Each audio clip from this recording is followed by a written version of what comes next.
In this week's episode, Rex Wild, LGBTQ plus educator, speaker, and consultant, and I will chat about anti-racist layoffs, disabled models and designers, and more. Hey there, my name is Bernadette Smith. Welcome to 5 Things in 15 Minutes, my weekly show where I bring good vibes to DEI. That is good vibes to diversity, equity, and inclusion with a little dash of corporate social responsibility. What I've found is that there are lots of news stories about what's going wrong in the world and lots of negative data. But there are also a lot of things going right. That's what I like to focus on. I search for DEI stories that we can be inspired by and learn from. My hope is to inspire you to experiment with some of these inclusive actions and policies within your own organization to help you build a more inclusive world.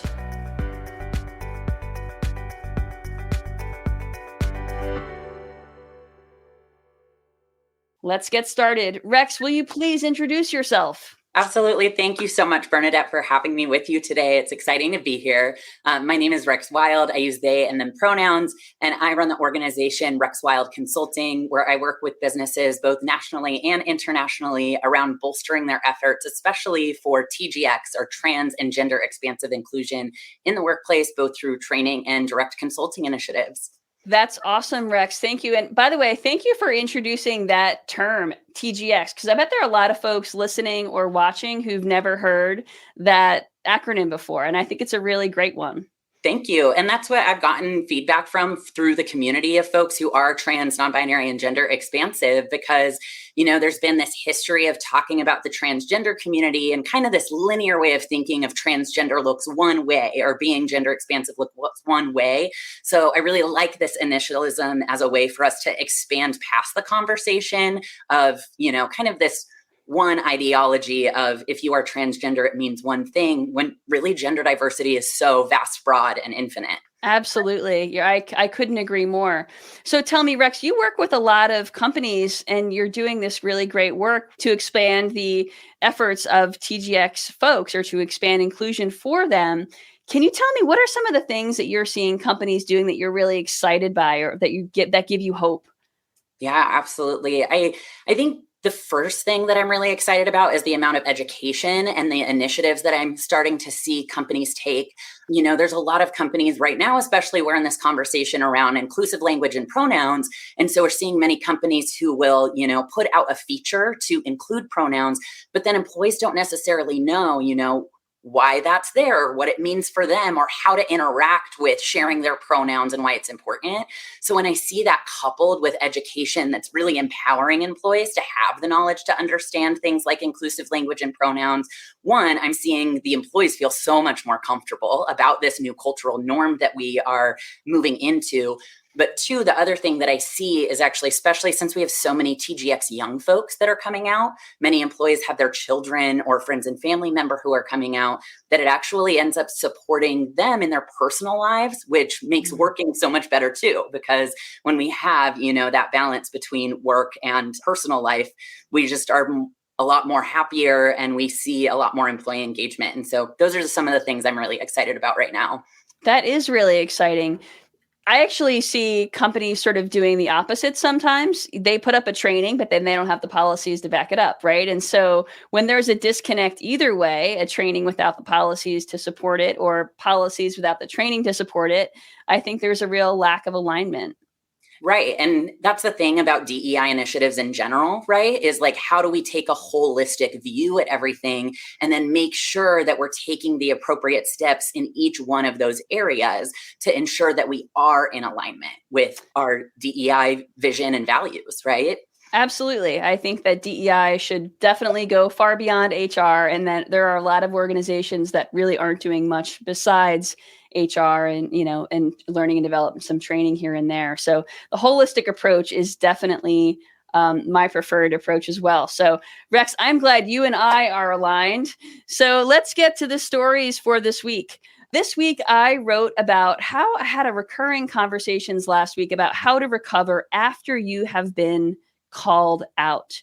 So Rex, in your experience personally, anytime you have been misgendered, how have you seen the recovery of the other person go right and wrong? Can you talk a little bit about that?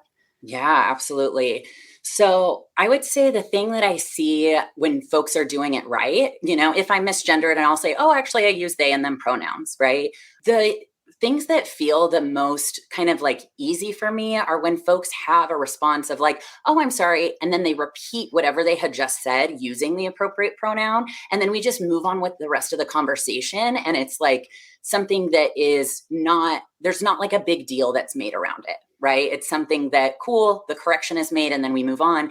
And then the next time I'm interacting with that person or hear them use my name or my pronouns, they do it right. Right. And then they make sure that from then on, they're doing the best that they can every time to always use the appropriate pronoun. So I would say that those are the times where it feels the most aligned and that the recovery feels like, yes, this is exactly what we want to be seeing. I would say the times where it feels a little more misaligned is when folks are making a really big deal out of it or they're over personalizing it. Like, oh, it's okay. I care about you. So there might be like a disconnect between, them not having the proper action, even though they're saying, but I care, right? And so it's like, how do we align people's actions with their values? Because that's actually what's going to bring folks into alignment to act in a respectful and reciprocal way. And so those are the times where I think there's, I would say, if we want to put it that way, you're getting it wrong, is when it's just, there's too big of a deal that's made out of it, or that you are, or someone is invalidating that person's or my experience, rather than just, taking it with a grain of salt, having some grace around it, making the correction and moving on. All right, folks, those are really great examples of how to recover successfully and what not to say, because I think that you're right. A lot of people over apologize and they make it into a really big production and they make it about themselves, right? When it's about the person that they have accidentally offended. Hopefully it's been accidental. Right, absolutely. And the thing is, most of those people, in my experience, have really good intentions, right? They really care, and it's upsetting to them that they've done something that may be hurtful or harmful to someone else. So I understand where those big reactions come from.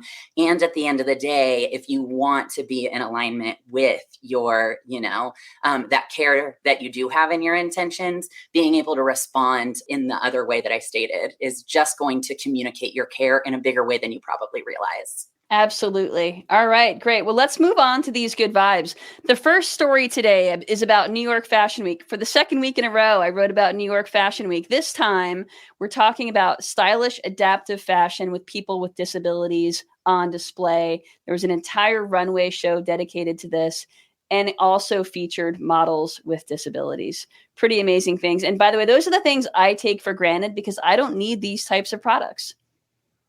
Yeah, absolutely. And, first and foremost, looking at the photos from this fashion show is absolutely incredible. The looks themselves are so beautiful and gorgeous.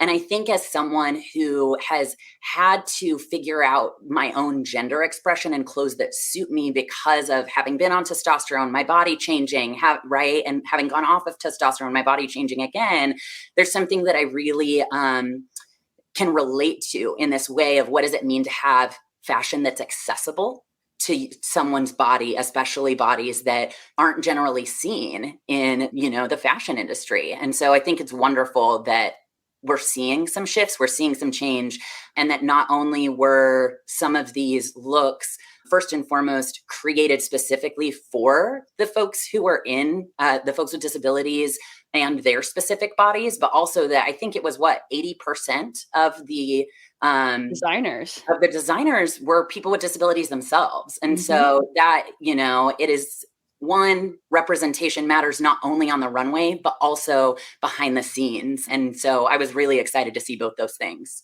I mean, talk about alignment, right? We have inclusive product design, diverse people creating the products, and diverse models. So it's sort of taking not completely a holistic approach, but definitely a thoughtful and somewhat holistic approach. It's great. We love to see it. That's right. So the next story comes from Hearst, which is one of a small handful of companies offering divorce support as an employee benefit. So they have and access. They provide employees with an access to an app called Support Pay that helps divorced folks manage financial and custodial obligations. As someone who's gone through a divorce, I am very familiar with all of the stress and drama, let's be honest, that can go along with it. And an app like that probably would have made things easier for me.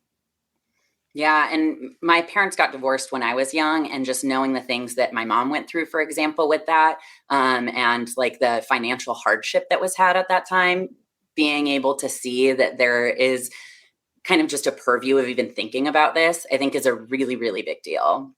Exactly. And the other thing too is, like, we don't often talk about class issues and how class issues are impacted when there are these significant life changes. And so being able to see that companies are moving toward this direction of, like, what are the different ways that we can think about socioeconomic issues that our employees are going to may experience, I think is really huge. Absolutely. And also, we're talking about different kinds of families, and we talk about different kinds of families in other contexts. But I think that divorce and single parenthood often get left out of the conversation. And yes, there's absolutely a class issue at play there. Excellent. All right. The third story is from Twilio, which has laid off 11% of their employees. But the CEO promised that there was an anti-racist approach to the layoff process, ensuring that folks from marginalized communities did not get laid off in a disproportionate amount. Pretty significant here. Yeah, absolutely. And I'm so curious to hear what some of their specific steps are that they're making sure it's an anti-racist approach. I was trying to read about it, and I was seeing, kind of the lens around what an anti-racist approach to layoffs could look like. And it might be things like making sure that you're not only doing a first fired, first hire, or first hired, first fired approach, right? Because especially in the tech industry, that is this industry that is kind of more recently having a purview of, hiring, making sure that they're hiring diverse teams. That means that most of the first hired are of diverse backgrounds, and so I'm curious to know what that is. But I will say one of the things that I saw is that it looks like they're giving about 12 weeks of pay to every employee who was laid off. And I think that's a really good first step around making sure that there isn't a significant socioeconomic impact that they're having, and that folks have the opportunity to find employment elsewhere with a reasonable amount of time to look. Yeah, exactly. I do think that is fairly reasonable. And I am very curious what the other details are, because as you pointed out, Twilio was not specific, but perhaps there is a story there that will come out that will come out another day, and we'll bring it to you right here on 5 Things. Okay, the next story is from the restaurant, the fast casual restaurant, Hot Chicken Takeover, which has made a real effort to hire formerly incarcerated people, folks who might have been homeless or former drug addicts. And they've done a really great job of taking care of folks, and they're starting to see the benefits. This is phenomenal. And this is actually, I think, one of my favorite stories of the week, because when we talk about things like restorative justice, and when we talk about things like how do we really transform the system, we have to start from a standpoint of being able to meet folks who don't have any access. And so we know previously incarcerated folks often don't have access to employment, which just creates this big long cycle, right? One of my favorite shows, I'll say, is Pit Bulls and Parolees, and they have a similar idea where they're specifically working with folks who were previously incarcerated in order to give them jobs, but also help them with their recovery and reentry back into society. So I think this is phenomenal. It is phenomenal. And I do think that there's something here that a lot of other organizations can adapt. Surely most organizations have some positions where you can hire folks who have a criminal background.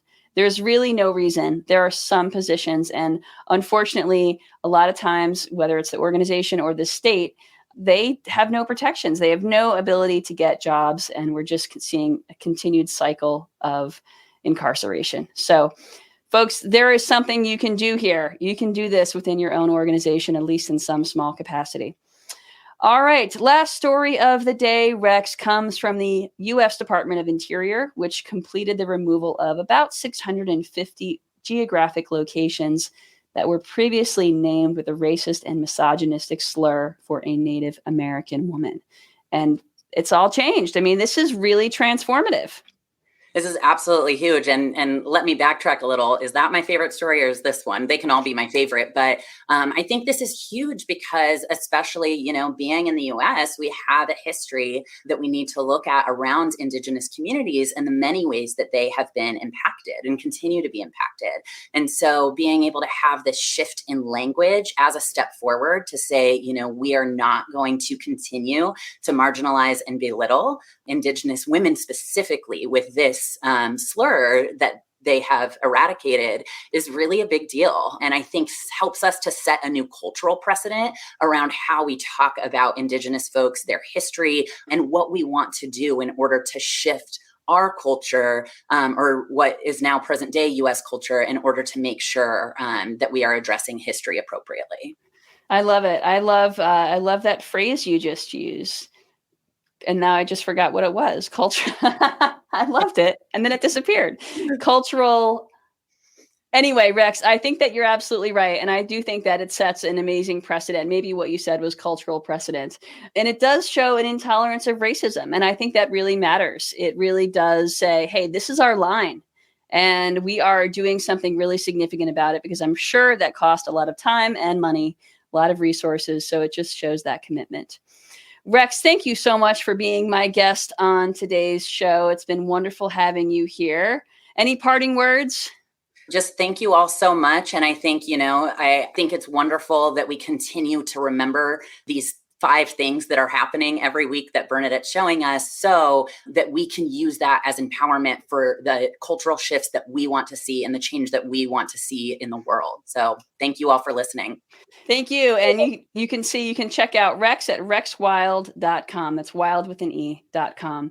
All right, folks, thank you so much for joining us. And we'll catch you next week with more good vibes in DEI. If you don't already subscribe to the newsletter, you can get it at 5thingsdei.com.